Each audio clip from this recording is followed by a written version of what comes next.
नमस्कार, लोकसभा टीवी में आपका स्वागत है। मैं हूं इरशाद अली। खबरों में आगे बढ़ेंगे, मगर उससे पहले सुर्खियों पर एक नजर।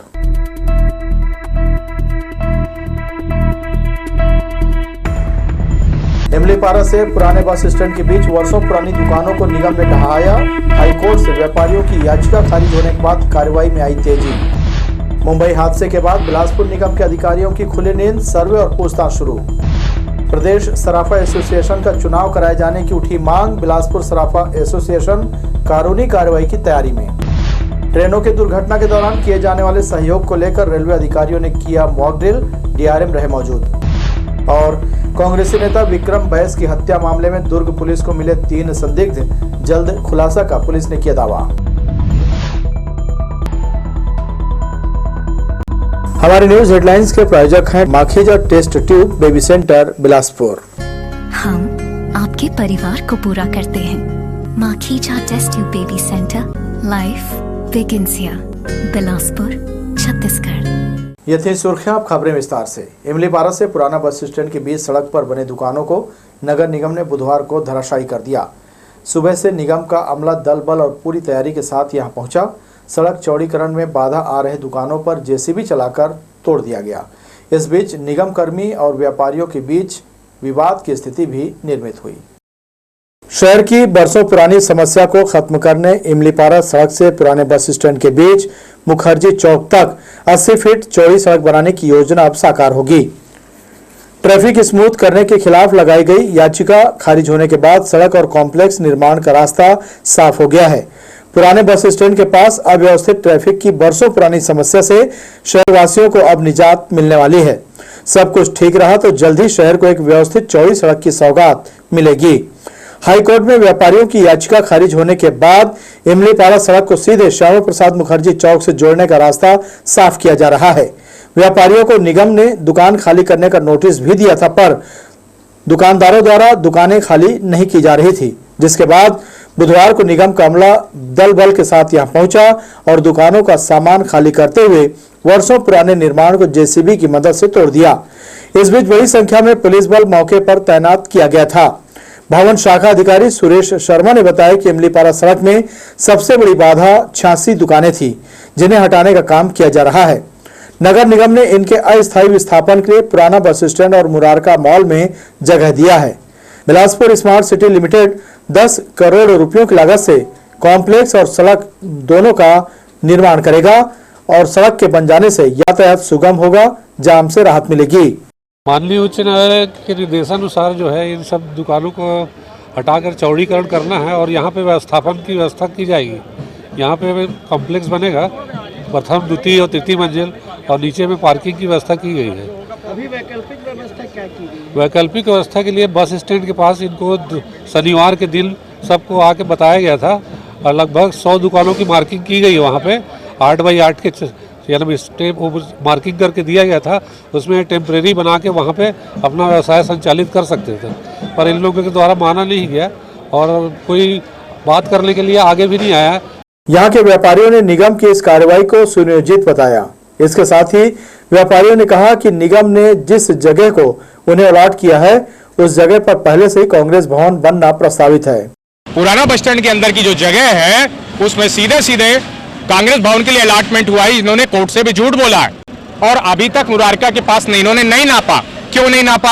हाईकोर्ट के ऑर्डर में यह भी लिखा हुआ है कि इनके पास वैलिड दुकानदार है, लीज है, आवंटन है, दुनियादारी है, प्लस यहाँ पे इतने 12 से 14 करोड़ का सीसी है लोगों को दिया गया, जिसमें निगम ने एनओसी दिया था, उसको भी कोर्ट ने माना है। परसों इन्हीं आदेश का उल्लंघन करने पर जो पुराना बस स्टैंड के अंदर दिए और 48 घंटे का समय चिल्ला रहे थे, उसके कारण कोर्ट में हमारा परसों कंटेम्प्ट पिटीशन लग गया था, जिसका इनको मालूम है। इसी वजह से तोड़ दिए कि गर्मी की छुट्टी चल रही है कोर्ट की, किसी भी तरह तोड़ दो, दोबारा तोड़ने को नहीं मिलेगा। सुबह से लेकर देर शाम तक निगम की कार्रवाई यहां जारी रही। वहीं मलबे को भी यहां से हटाने का काम निगम द्वारा किया जाता रहा। सभी दुकानों के टूट जाने के बाद अब निगम यहां कॉम्प्लेक्स और 80 फीट चौड़ी सड़क का निर्माण जल्द कराएगी। लोकसभा टीवी के लिए कैमरामैन जयेंद्र गोले के साथ भूपेंद्र सिंह राठौर की रिपोर्ट। उद्गम से अरपा के प्रवाह क्षेत्रों में इसके संवर्धन और संरक्षण के लिए कार्य योजना पर फिर से काम शुरू किया जाएगा। जिला प्रशासन ने बुधवार को अरपा को लेकर रिवाइवल बैठक की। कलेक्टर की अनुपस्थिति में एडीएम R.A. कुरवंशी ने बैठक की अध्यक्षता की। जनहित याचिका पर हाईकोर्ट के निर्देश के बाद अरपा नदी का सर्वेक्षण करने की जानकारी दी, जिसके बाद संरक्षण और संवर्धन के लिए विस्तृत रिपोर्ट तैयार की जाएगी। इससे नदी के रास्ते में सड़कों को डाइवर्ट करना और भूमि अधिग्रहण की प्रक्रिया शामिल है। जल संसाधन विभाग के तत्वाधान में अरपा रिवाइवल बैठक में हाईकोर्ट के अतिरिक्त महाधिवक्ता R.K. गुप्ता, वन विभाग के अधिकारी के अलावा इससे जुड़े तमाम विभागों के अधिकारी मौजूद रहे। शहर के जिन कार्यालयों से विभिन्न कार्यों के क्रियान्वयन को लेकर आदेश जारी होता है, वही कार्यालय पूरी तरह से अव्यवस्थित है, जिसकी वजह से कार्यालय के कर्मचारी परेशान हैं। हम बात कर रहे हैं बिलासपुर कलेक्ट्रेट ऑफिस के बगल में स्थित कार्यालय यानी नई कंपोजिट बिल्डिंग की, जहां विभिन्न कार्यों को क्रियान्वयन कराने के लिए आदेश जारी करने वाले अधिकारियों का आना जाना लगा रहता है। वहीं उसी कार्यालय के गेट से जिला पंचायत के अधिकारी और कर्मचारियों का भी आना जाना होता है। वहां की स्थिति ठीक नहीं है। कार्यालय के गेट से अंदर घुसते ही आपको कचरों के ढेर के साथ ही उखड़ता हुआ टाइल्स और कचरों से अटी नाली देखने को मिल जाएगी। कार्यालय में ही काम करने वाले कर्मचारियों का कहना है कि यहां विभिन्न विभागों के अधिकारियों का आना जाना होता है, लेकिन इस तरह की अव्यवस्था पर उनकी नज़र नहीं पड़ती, जिससे स्थिति में सुधार नहीं आ पा रहा है। डस्टबिन होने के बावजूद कचरा खुले में डाला जा रहा है। शहर के लगभग अधिकांश बिल्डिंग में भारी भरकम होर्डिंग्स नजर आते हैं। गर्मी के दिनों में अंधड़ और तेज हवाएं अक्सर चलती हैं, जिसकी वजह से इनके गिरने की आशंका बनी रहती है। मुंबई में हुए हादसे के बाद अब निगम के अधिकारियों की नींद टूटी है। अधिकारी शहर में लगे होर्डिंग्स की जांच कराने की बात कह रहे हैं। शहर के अधिकांश भवन के ऊपर छोटे बड़े विज्ञापन बोर्ड बड़ी संख्या में लगे हुए हैं। इन विज्ञापन बोर्ड को लगाने के लिए नगर निगम को निर्धारित शुल्क पटाकर अनुमति लेनी होती है। इसके बाद निगम के अधिकारी जगह देखकर और बोर्ड को पूरी मजबूती से लगाया गया है कि नहीं, इसका निरीक्षण करते हैं। अगर मजबूती नहीं होती है तो उसे लगाने की अनुमति नहीं दी जाती है। लेकिन मौजूदा समय में बड़े भवनों में लगे बड़े बड़े बोर्ड मजबूती से लगे हैं कि नहीं, इसकी जानकारी निगम तक को नहीं है, क्योंकि ये बोर्ड अवैध हैं। भवन मालिक निगम से बिना अनुमति लिए विज्ञापन बोर्ड लगवा रहे हैं। पिछले दिनों अचानक मौसम बदलने पर शाम के समय तेज हवा चली थी। इस दौरान कई कमजोर बोर्ड हवा में गिरकर सड़क पर आ गए थे। अच्छी बात यह रही कि इसकी चपेट में कोई भी नहीं आया। अब निगम के अधिकारियों ने मुंबई हादसे के बाद यहां भी होर्डिंग्स जांच करने के लिए संबंधित कंपनियों को पत्र लिखा है। निगम उपायुक्त खजांची कुमार ने बताया कि जो निजी कंपनियां शहर में होर्डिंग लगाए हैं, उन्हें होर्डिंग के गुणवत्ता की जांच करने को कहा गया है। यदि वह मानक स्तर पर नहीं आएंगे तो उनके विरुद्ध कार्रवाई की जाएगी। सभी जो हमारे यहाँ प्राइवेट होर्डिंग्स लगे हुए हैं, सभी होर्डिंग्स के जो एजेंसीज हैं, उनको हमने नोटिस दिया है कि आपका जो स्ट्रक्चर जो बनाया गया था आपके द्वारा, उसका जो स्ट्रक्चर सर्टिफिकेट है वो थर्ड पार्टी से इंस्पेक्शन करा के हमारे पास सर्टिफिकेट वर्तमान में वेरिफिकेशन करा के जमा करेंगे। उसके बाद हमारे जो इंजीनियर्स हैं उसको जाके वेरीफाई करेंगे। अगर किसी प्रकार का कोई भी स्ट्रक्चर में कमी आती है तो उसको हम तत्काल हटाने का कार्रवाई। मुंबई में सोमवार को ही एक होर्डिंग के गिरने की वजह से उसकी चपेट में आकर 14 लोगों की मौत हो गई। इसके साथ ही सैकड़ों लोग घायल हो गए। इस तरह की घटना सामने आने के बाद नगर निगम की नींद टूटी है। अब सभी होर्डिंग्स की गिनती समेत जर्जर होर्डिंग्स को हटाने और गुणवत्ता जांच कराने की कवायद शुरू कर दी गई है। लोकसभा टीवी के लिए कैमरामैन जयेंद्र गोले के साथ भूपेंद्र सिंह राठौर की रिपोर्ट। स्मार्ट सिटी के तहत शहर में कई योजनाओं का क्रियान्वयन कराया जा रहा है, लेकिन उसमें सुरक्षा को लेकर कोई ध्यान नहीं दिया जा रहा है। रोजाना सिम्स में हजारों की संख्या में मरीजों और उनके परिजनों का आना जाना बना रहता है। हॉस्पिटल के बाहर ही जमीन खोदकर पाइप में बिजली केबल लगाने के लिए चल रहे कार्य में सुरक्षा का कोई ध्यान नहीं रखा जा रहा है। इस कार्य के लिए जगह जगह गड्ढा खोदा गया है। अधूरे इस कार्य की वजह से आने जाने वाले लोग गिरकर चोटिल हो सकते हैं। लोग शॉर्टकट रास्ता अपनाने के चक्कर में अपनी जान जोखिम में डाल रहे हैं। थोड़ी सी लापरवाही सीधे मौत के मुंह में ले जाएगी। हम बात कर रहे हैं पचरी घाट एनीकट की, जहां जूना बिलासपुर से चाटीडीह को जोड़ने के लिए एनीकट के ऊपर पुल का निर्माण कराया जा रहा है। वर्तमान में पुल का निर्माण कार्य जारी है, लेकिन लोग शॉर्टकट रास्ता के चक्कर में पुल के ऊपर बने कच्ची सड़क से आना जाना शुरू कर दिए हैं। निर्माण कार्य के दौरान श्रमिकों के आने जाने के लिए भूतल से पुल तक निर्माण एजेंसी द्वारा मिट्टी बिछाई गई है, लेकिन लोग खतरे को नज़रअंदाज करते अपनी जान जोखिम में डाल रहे हैं। अगर किसी की गाड़ी मिट्टी से फिसल गई तो सीधे पुल से अरपा नदी में गिरना तय है, जिससे लोगों की जान तक जा सकती है। चुनाव टाले जाने पर सराफा व्यापारियों में आक्रोश है। प्रदेश सराफा एसोसिएशन के कुछ पूर्व पदाधिकारियों पर निजी लाभ का आरोप लगाया गया है। विभिन्न जिलों से अब विरोध के स्वर उठने लगे हैं। तमाम विषय पर बिलासपुर के सराफा एसोसिएशन ने पत्रकारों से चर्चा की। बिलासपुर सराफा एसोसिएशन के अध्यक्ष कमल सोनी ने कहा, 1 साल से चुनाव प्रक्रिया को लगातार टाला जा रहा है। इस साल 7 जनवरी को हुए आम सभा में भी पूर्व पदाधिकारियों ने चुनाव का मुद्दा हावी नहीं होने दिया। उन्होंने कहा कि छत्तीसगढ़ सराफा एसोसिएशन का चुनाव नहीं होने को लेकर व्यापारियों में काफी आक्रोश है। बहुत से काम लंबित हैं। दुकानदारों को व्यावसायिक चुनौतियों का सामना करना पड़ रहा है।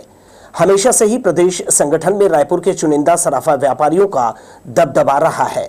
बिलासपुर, बस्तर और सरगुजा क्षेत्र के सराफा व्यापारियों को प्रदेश संगठन के प्रमुख पदों पर आने नहीं दिया जाता।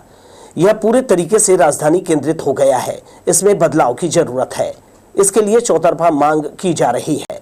ये जानकर पूर्व पदाधिकारी लगातार चुनाव प्रक्रिया को बाधित कर रहे हैं। प्रेस कॉन्फ्रेंस में उपस्थित बिलासपुर सराफा एसोसिएशन के अन्य पदाधिकारियों ने भी कुछ पूर्व प्रदेश पदाधिकारियों पर संगठन के आड़ में निजी लाभ का आरोप लगाया है। लामबंद हुए विभिन्न जिला संगठनों ने मन बनाया है कि अपने स्वार्थ के लिए छत्तीसगढ़ सराफा एसोसिएशन का संचालन करने की मंशा पूरा नहीं होने देंगे। रजिस्ट्रार से निष्पक्ष चुनाव कराने आवेदन देने तैयारी कर ली गई है। मैं जैसे पिछले 2 साल से बिलासपुर सराफा एसोसिएशन जुड़ा हूँ, तो बहुत सी तकलीफें, बहुत सी चीज़ें हम सब भाइयों ने मिलकर बांटी। ऐसी योजनाएं जो सार्वजनिक तौर पे सहयोग के लिए होती है, उनका कोई ध्यान नहीं है वर्तमान कार्यकारिणी का, जो बिल्कुल नहीं कर रहे हैं। अपने व्हाइट कलर के लिए चुनाव लड़ते हैं और बैठ जाते हैं।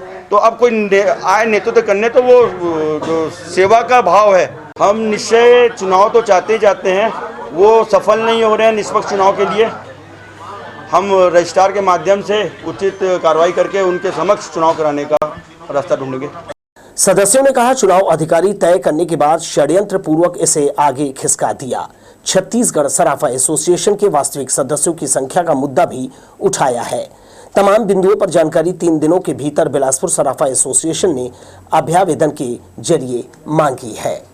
कैमरामैन सतीश साहू के साथ दिलीप जगवानी, लोकसो टीवी, बिलासपुर। विश्व थैलेसीमिया दिवस पर शहर में वृहद रक्तदान शिविर लगाया जाएगा। इसका उद्देश्य इस रोग से पीड़ित बच्चों के साथ अन्य जरूरतमंदों को रक्त उपलब्ध कराना है। भीषण गर्मी में इस चुनौती को पूरा करने जज्बा सोसाइटी के साथ कई सामाजिक संगठन आगे आए हैं। शहर के निजी और सरकारी ब्लड बैंक खाली पड़ गए हैं। इस विकट स्थिति में थैलेसीमिया पीड़ित बच्चों के लिए भीषण गर्मी में रक्त जुटाने कई सामाजिक संगठन एकजुट हुए हैं। रक्तदान के क्षेत्र में 13 साल से काम कर रहे जज्बा एजुकेशन एंड वेलफेयर सोसाइटी के संस्थापक संजय मतलानी ने प्रेस से कहा, विश्व थैलेसीमिया दिवस महज एक अवसर है। रक्त की जरूरत पूरा करने उनका संगठन ऐसे शिविरों का आयोजन नियमित करता है। अभी स्थिति खतरनाक हो गई है।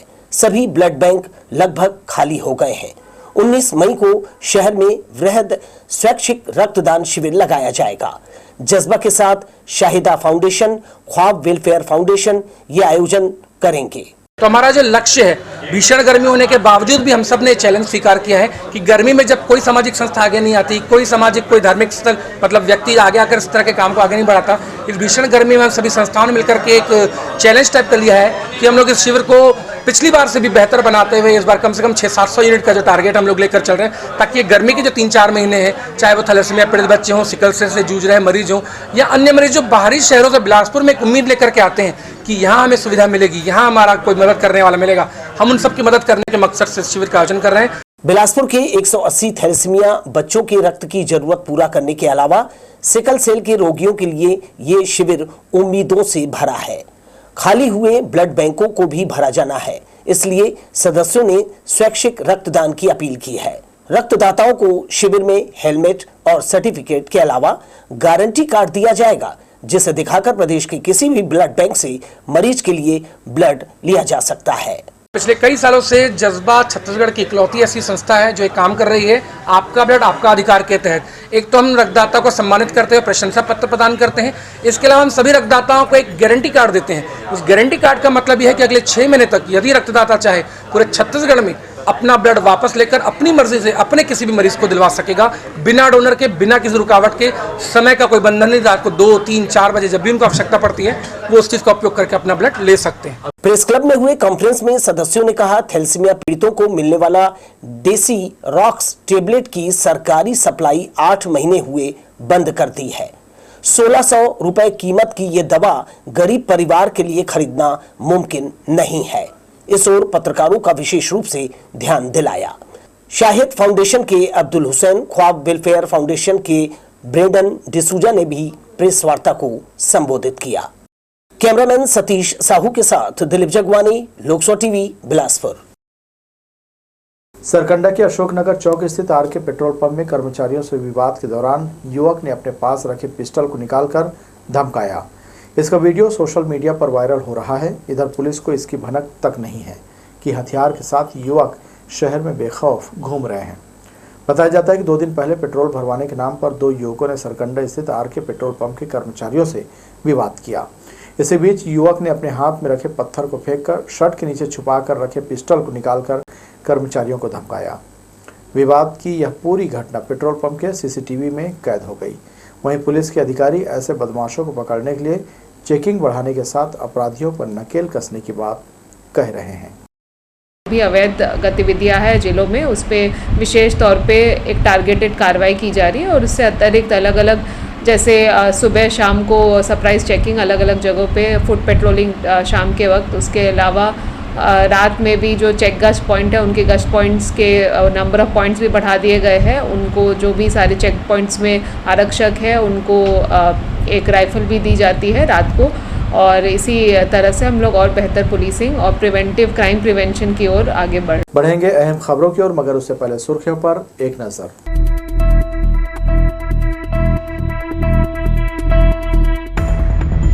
इमलीपारा से पुराने बस स्टैंड के बीच वर्षों पुरानी दुकानों को निगम ने ढहाया। हाईकोर्ट से व्यापारियों की याचिका खारिज होने के बाद कार्रवाई में आई तेजी। मुंबई हादसे के बाद बिलासपुर निगम के अधिकारियों की खुली नींद, सर्वे और पूछताछ शुरू। प्रदेश सराफा एसोसिएशन का चुनाव कराए जाने की उठी मांग, बिलासपुर सराफा एसोसिएशन कानूनी कार्रवाई की तैयारी में। ट्रेनों के दुर्घटना के दौरान किए जाने वाले सहयोग को लेकर रेलवे अधिकारियों ने किया मॉक ड्रिल, डीआरएम रहे मौजूद। और कांग्रेसी नेता विक्रम बैस की हत्या मामले में दुर्ग पुलिस को मिले 3 संदिग्ध, जल्द खुलासा का पुलिस ने किया दावा। हमारे न्यूज हेडलाइंस के प्रायोजक हैं Makhija test tube baby centre, Bilaspur. हम आपके परिवार को पूरा करते हैं। Makhija test tube baby centre, life begins here, Bilaspur, Chhattisgarh. आपदा मोचन बल यानी एनडीआरएफ, मंडल संरक्षण विभाग और रेल आपदा प्रबंधन टीम ने सवारी गाड़ियों के दुर्घटनाग्रस्त होने के कारण उत्पन्न हुई आपातकालीन स्थिति का जीवंत प्रदर्शन किया। बिलासपुर स्टेशन के एआरटी साइडिंग में हुए मॉक में राहत और बचाव कार्य संबंधी सभी पहलुओं को बारीकी से देखा और परखा गया। सवारी गाड़ियों के दुर्घटनाग्रस्त होने के कारण उत्पन्न हुई आपातकालीन स्थिति में कम से कम समय में राहत और बचाव कार्य का बुधवार को मॉक किया गया। बिलासपुर स्टेशन के एआरटी साइडिंग में हुए मॉक ड्रिल में घटनास्थल पर रेल दुर्घटना की वास्तविक स्थिति जैसी बनाकर मंडल संरक्षण विभाग एवं एनडीआरएफ की टीमों द्वारा मॉक दुर्घटना में फंसे यात्रियों को राहत पहुंचाने एवं संबंधित क्रिया विधियों का सजीव अभ्यास किया गया। इस दौरान डीआरएम प्रवीण पांडे सहित रेलवे के अधिकारी मौजूद रहे। मॉक का प्रदर्शन राष्ट्रीय आपदा मोचन बल यानी एनडीआरएफ, मंडल संरक्षण विभाग एवं रेल आपदा प्रबंधन टीम द्वारा संयुक्त रूप से किया गया। एनडीआरएफ के जवानों ने आपदा से पहले, आपदा के दौरान और बाद में रेस्क्यू के तरीकों को उदाहरण सहित बताया। जब हम घटनास्थल पर पहुंचे तो वहां पर बॉम्ब ब्लास्ट की टीम आई हुई थी, बीडीडी टीम ने उसने डिस्पोज ऑफ किए सारे। उसके बाद हमने देखा कि सारे दरवाजे और जो खिड़कियां हैं वो जाम हो चुकी है, अंदर यात्री फंसे हुए हैं। तो फिर हमने अपनी जो रेस्क्यू की जो टेक्निक्स है उनके सहारे खिड़कियों को तोड़कर एक जो कोच है वो हमने और एक कोच जो रेलवे की एआरटी टीम है उन दोनों ने जॉइंट एक्सरसाइज के तौर पर विक्टिम्स को निकालने का ये अभ्यास किया था। करीब 1.5 घंटे तक चले कार्यक्रम के दौरान एनडीआरएफ ने लोगों की शंकाओं का समाधान भी किया। दुर्घटना के समय रक्तस्राव को रोकने, घायल व्यक्ति को तत्काल उपचार करने, हृदयघात रोगी को तत्काल ऑक्सीजन यानी CPR देने के साथ साथ बचाव के उपाय बताए गए। एक साथ किस तरह से कोऑर्डिनेशन करके किसी भी डिजास्टर मैनेजमेंट को कैसे हम मिटिगेट करते हैं, कैसे हमारा रिस्पांस टाइम कम होना चाहिए, यह NDRF की टीम के साथ यही हमने मॉक ड्रिल किया। इसमें एक डेमो दिया गया कि यदि कोई डिजास्टर होता है, लाइक यहाँ पर जो हुआ है वो एक बम ब्लास्ट किया गया यहाँ पर, और बम ब्लास्ट करके किस तरह से जो घायल हमारे कोच में लोग हैं उनको हम किस तरह निकालते हैं, किस तरह हमें कोच को काट करके अंदर से निकालते हैं जिस तरह से जो कि कोई घायलों को परेशानी ना हो, और तुरंत उसको मेडिकल की टीम द्वारा हॉस्पिटल ले जाया जाता है या उनका जो फर्स्ट एड किया जाता है।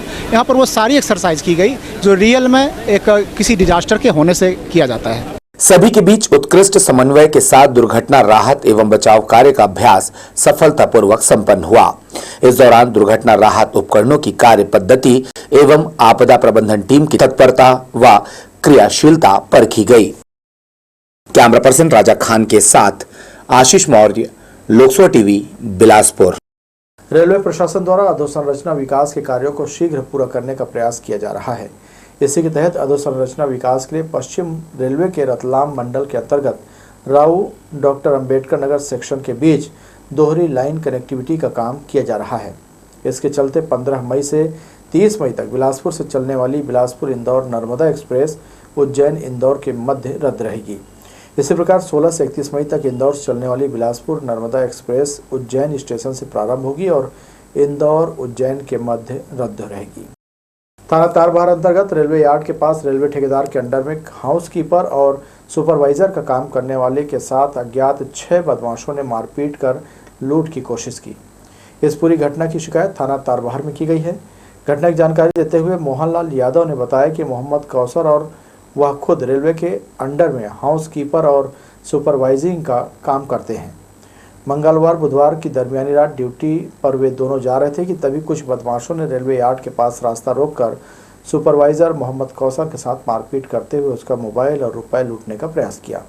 हालांकि इस दौरान हाउसकीपर मोहनलाल मौके पर पहुंच गया और गनीमत थी कि सामने से कुछ गाड़ियां आ रही थी। इस बीच सारे बदमाश भाग खड़े हुए। मारपीट में मोहम्मद कौसर को गंभीर चोटें आई हैं, जिसे इलाज के लिए सिम्स में भर्ती कराया गया है। इधर तारबहार पुलिस अज्ञात लुटेरों की तलाश कर रही है। तारबहार थाना क्षेत्र के रेलवे माल ढेका साइड में 2 प्राइवेट कर्मचारी रात को जा रहे थे। उसी दौरान 6 अज्ञात लोग उनके पास आते हैं, उनके साथ मारपीट करते हैं, गाली गलौज भी करते हैं। इस पर से जब पुलिस थाना में इसकी रिपोर्ट की गई तो पुलिस ने संबंधित धाराओं पे FIR पंजीबद्ध कर दिया है और अभी पुलिस टीम जो भी अज्ञात लोग हैं प्रार्थी द्वारा जो उनका विवरण दिया गया है उन्हें अभी ढूंढने के लिए पुलिस टीम लगी हुई है। नारायणपुर में बीते दिनों कांग्रेसी नेता विक्रम बैस की हत्या कर दी गई थी। इस मामले में नारायणपुर पुलिस ने दुर्ग जिले से भिलाई क्षेत्र के 3 लोगों को हिरासत में लेकर पूछताछ शुरू कर दी है। दुर्ग SP जितेंद्र शुक्ला ने भरोसा दिलाया कि जल्द ही इस मामले का खुलासा कर दिया जाएगा। भिलाई की एक फैक्ट्री में काम करने के दौरान मजदूर को मोबाइल से रील बनाना महंगा पड़ गया। रील बनाने के दौरान ऊंचाई से गिरने से 39 वर्षीय पाली राजस्थान निवासी बबलू प्रसाद की मौत हो गई। जामुल पुलिस इस मामले में जांच में जुट गई है। इधर सरकंडा थाना क्षेत्र में आत्महत्या का मामला सामने आया है, जिसमें 17 साल के नाबालिग ने फांसी लगाकर अपनी जान दे दी। वहीं सूचना मिलते ही मौके पर पहुंची पुलिस ने शव को पोस्टमार्टम के लिए अस्पताल भेज दिया है। पुलिस मामले की जांच कर रही है। जानकारी के अनुसार 17 वर्षीय मृतक आशीष सूर्यवंशी कबाड़ का काम करता था और नशे का आदी भी था, जो अपने 2 भाइयों के साथ खमतराई आवास पारा में रहता था। मृतक के दोस्त दीपक ने बताया कि सुबह जब वह आशीष को काम पर जाने के लिए बुलाने आया तो दरवाजा अंदर से बंद था। फिर उसने कई बार आवाज़ लगाई, लेकिन अंदर से कोई हलचल नहीं होने पर उसने दरवाज़ा तोड़ दिया और देखा कि आशीष की लाश फंदे से लटकी हुई थी। बहरहाल सरकंडा पुलिस मामले की जांच में जुट गई है। तो ये थी हमारी लोकसभा टीवी की तमाम खबरें। अगले बुलेटिन में आपसे फिर होगी मुलाकात। तब तक के लिए इरशाद को दीजिए इजाज़त। नमस्कार।